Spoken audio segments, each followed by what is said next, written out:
Hi, everyone. This is Utkarsh. I am here representing NAMI as an ambassador, as I have for the past few years. And I'm here today with Ananya Birla. She's a singer songwriter.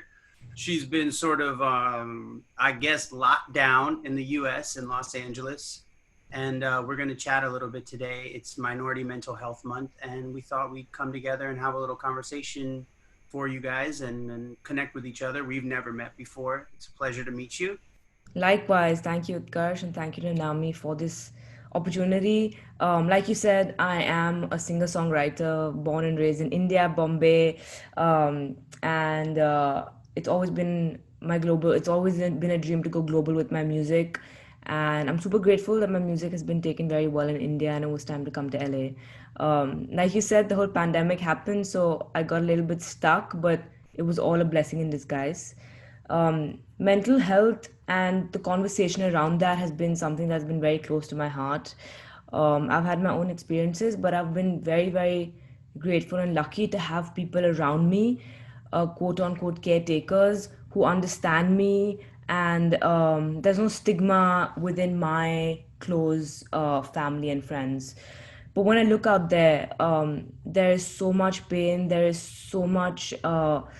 so many people who are going through so much pain, and there's so much stigma, and it just hurts me to see how much discrimination there is. And I think conversations like this with people like you and Nami really help people who are out there going through all of this to know that they're not alone, and there's nothing wrong with them. It's just the way I can have a physical injury. I can be having my own battle with my mental health. And I think it's really important for conversations like these to happen, so that people out there know that they're not alone. Right. So for, you and I, we're both Indian, but we obviously have come up in very different environments. So I'm South Asian American, and sort of the history of South Asians in this country is they immigrated here probably starting in the 20s, actually, the early bit of last century. And I didn't know that. That's cool. Yeah. yeah, and sort of, Indians fought in World War I and even before that. But Yeah. the idea here is our communities are very tight knit because we are sort of minorities in a new country, historically speaking. So, like, my friend Sanjay Shah has this funny story about how his father came here and used to work. I can't on ATM machines. He used to build ATM machines, No and his way. company wanted to send him to Hawaii for a vacation. And they show up in Hawaii, all expenses paid. They don't go to the beach. They don't go to the spa. They don't go to the restaurant. They look in the phone book, look up every single other Shah and Patel in the phone book, and start calling them. And that idea of what will people think for Yeah. immigrants here in the US is very powerful because our community is much smaller. So Corporate. so there's a lot of stigma here around divorce, Yeah. depression, Yeah. um, addiction, Yeah.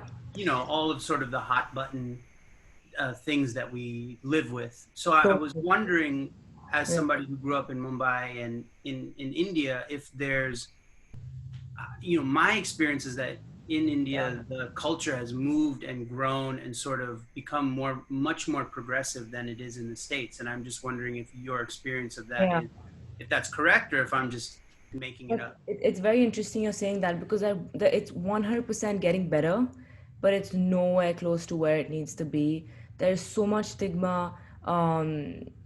There's still this notion. So, someone I work with, actually, one of their relatives, their son was going through depression, so that he didn't want to get out of bed. He used to be crying often. And his parents just thought there was something really wrong with him, like there was a spirit that had gone into his body, and were taking him to the temple every day. And when I heard that story, I was like, it's just a medical issue and he needs to reach out for help. So I think there's still a lot of work to be done. And like you said, as a society, we are so concerned with what other people will think. It's so important for us to belong. And any conversation, like you said, whether it is about divorce or whether it's about whatever it may be, mental health, if there's a slight chance that other people may think there's something wrong with you, it becomes a stigma immediately. Um, Do you have and any, that's something that's happening in India since a while, and it's still going on. so do you have any sort of experiences of that kind of energy coming at you in your career or life, personal or otherwise? Um, like I said, I have been very grateful that people around me um, have been very supportive, and it's been completely, for me, it's been completely like a normal thing, like just the way I could fall and injure my hand or leg. I could just be having a bad day and say, hey, I can't get out of bed today, or I'm really, really anxious today. And everyone just adapts to me and understands me. So I've been very lucky like that. However, having said that, I think in extended family, there have surely been comments flying saying, but she has everything. Why is she depressed? What is the reason for her to be depressed? Um, and comments like that hurt because it's not a choice. They also make me feel very guilty. Um, One thing that I like to say is that mental illnesses don't discriminate, but we discriminate against mental illnesses. So it can happen to anyone at any time. Feel like It's really there's important to realize. do you feel like there's an extra pressure at all on you being a young Indian woman? Sort of, do you feel like there are different rules based on your age and maybe where you come from or upbringing, or has the fact that you have entered the arts, did that, like for me when I wanted to be an actor, the idea of being an actor here Yeah. in 1995 or 96 or 97 when I decided that's what I wanted to do was unheard of because the only Indian on television was Apu from The Simpsons, who is voiced by Hank Azaria, who's a white man, who just recently retired that role. That's really amazing that's very inspiring that you did that. You truly broke through and were a maverick like that. That's amazing. Congratulations. Well, there are people who did it before me for sure. Asif Manvi, Sakina Jaffrey, Ajay Naidu. There were people who paved the way and sort of had to Mhm. go through that a gauntlet of stereotyping and things way before me, and I want to give them credit where it's due. But for you, when you decide, like, hey, like that support system you're talking about, what does it look like? Who is it? How do they support you? I think Yeah. it's really helpful for people who are trying to also populate the world of someone who's living with um, Yeah. some, a daily thing, like you said, a mental illness. How can they be there for people I and think I think um I think you'll agree with me, and many people agree with me when I say that uh, as someone who has gone through this very massively, and of course I've gone through a lot of intensive therapy, and now I'm in a place where it's very manageable, and I'm very productive. I'm not depressed currently at all. I have a day or two of maybe feeling anxious once in 2 months, but it's nothing massive right now. I think one very important element is that we have to ask for help and reach out for help. Um, and it's been a journey. So when I say I have people around me who are supportive, it's been a journey to reach that stage. And I think it's really important uh, to express yourself and to actually say how you're feeling, because it's we need to keep in mind that everyone doesn't go through this. So when you say something like, for example, again, I'm taking an example, I can't get out of bed, it's very easy for someone to feel like, oh, she's just being lazy.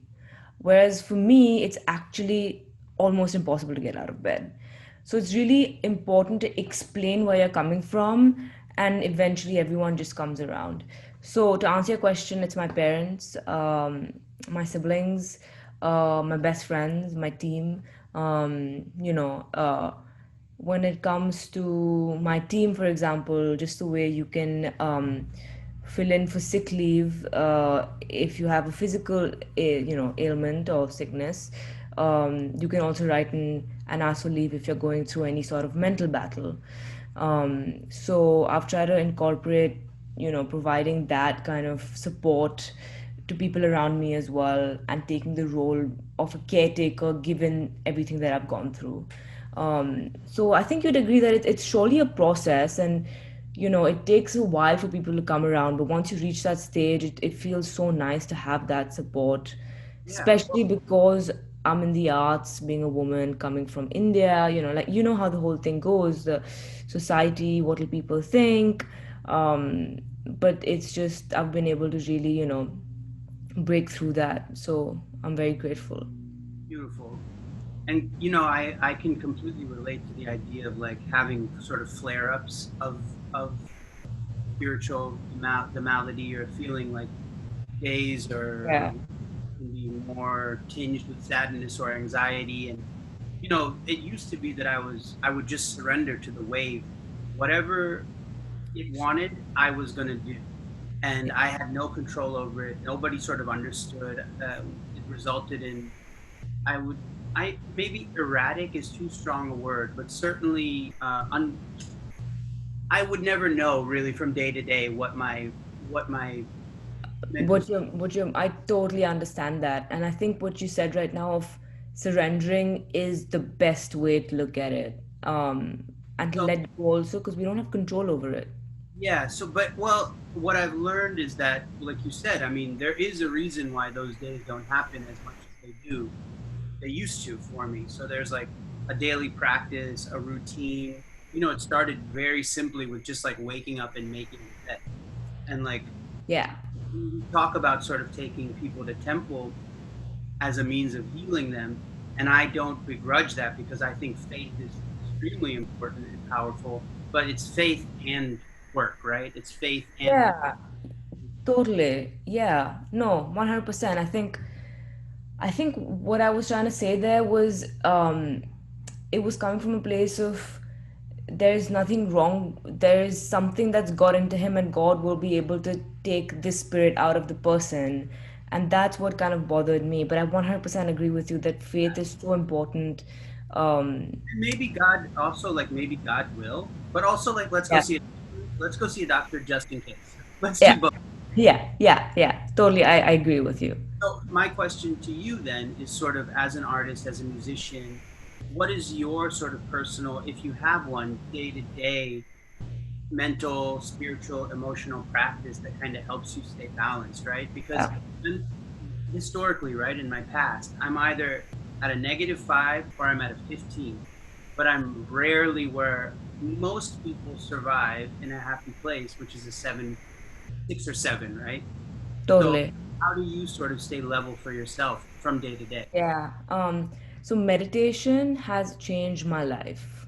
Um, I was able to identify my negative patterns and improve on those. I was able to really look into my childhood trauma, um, and work through those. So meditation has been a real journey for me. So that totally helps. It's 20 minutes. It's just 20 minutes every day, and I meditate on a mantra, so on Om is what I do it on, and it's beautiful.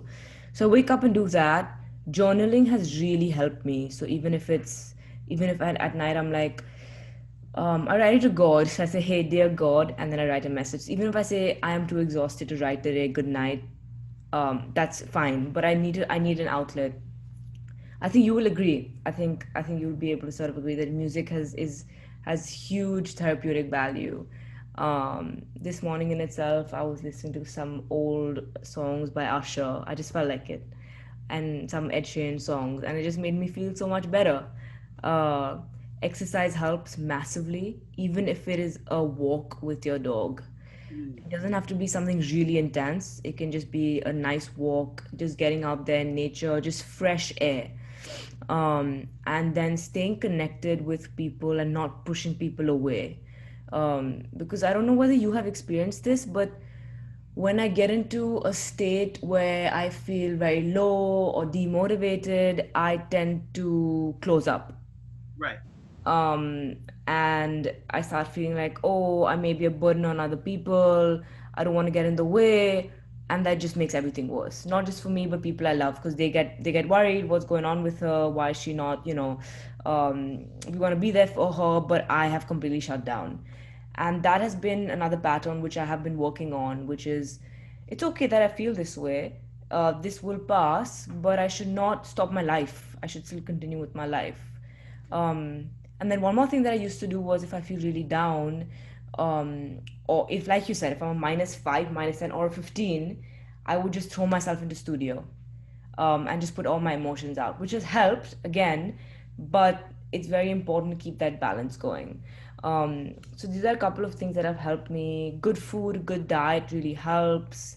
I don't drink alcohol. I don't smoke anything, so that that really helps me.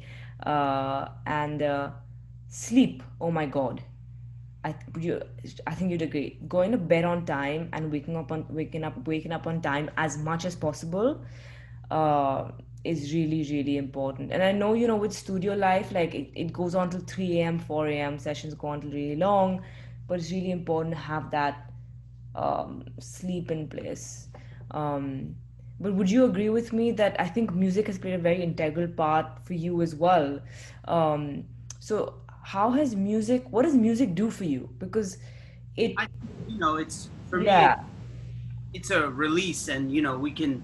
I wish we could talk for longer. We're sort of running out of time. I just wanted to speak to a couple of things you said. And first is a story from my own life. I was sitting in my apartment, and I don't know if I was depressed, but I was feeling really left out. And I was feeling like, oh my God, nobody loves me. Nobody was calling. It was a Saturday. And I was feeling like alone. And then my brain starts going, you don't have any friends. Nobody cares about you. They've all moved on. They all have their own lives. The mind starts moving. And I picked up the phone on just as a gift. I picked up and I called my friend Russell. And I said, hey, Russell, man, nobody's calling. I'm really bummed out, and I feel like I have no friends and nobody loves me. And he goes, that's crazy. I was just feeling the same way. You want to get dinner tonight? And I was like, yeah, I'm not doing anything except feeling lonely. So, Yeah, and so it's that thing of reaching out and connecting with another person that really, really helps. 100%. The other thing that I find for me that's helpful is like I find ways to sort of unlock the emotions, and they're just for me and they're ridiculous. For instance, if I know I'm jammed up and I need to cry, which doesn't come easily as I wish it would, I will watch Golden Buzzer auditions of America's Got Talent, and how whatever Simon Cowell is doing in that show and those kids and those people, that stuff it just really, Yeah. and it doesn't cause me any harm, it doesn't cause anyone else any harm, but I find a way to sort of get the energy out of my system. um I'm so sorry to interrupt you there, but that one point is so amazing because I watched Forrest Gump, right. and I love that movie, but it makes me cry. And crying is so amazing because it's such an amazing release. Where can they find you? Where can they find your work? How can we support you and be in your life more? Thank you. So I'm on Instagram. My handle is Ananya_Birla, which is basically my name, my first name and my last name, but with an underscore in the middle. The same is on Twitter. And I genuinely go through my DMs as much as possible. So if you're going through anything, please reach out. I think NAMI is, another amazing place where you can, reach out to and ask for help. Um, I just want to say that you're not alone. Utkarsh and I are just, if I'm allowed to say so, are just two examples of people who have been through this and have come out stronger. And we probably still have days where, we still go through it, but we've been able to overcome it. So it does get better, and it's surely a blessing in disguise, if I'm allowed to say so. Thanks so much, Ananya. Thank you for your honesty and for your openness. And I'm excited to continue supporting you. And it's nice to have another trudging buddy on the road. Cheers. 100%. Thank you, Utkarsh. I so appreciate you. It's been a really nice, candid, effortless talk, and I think thank you so much for wanting to get to know my story better. And I hope we can chat again so we can hear more about your story. Oh, man, these people are sick of my story. Don't worry. Thank you, though. All right. We'll talk to you guys soon. See ya. A big thank you to Nami as well. Bye, guys.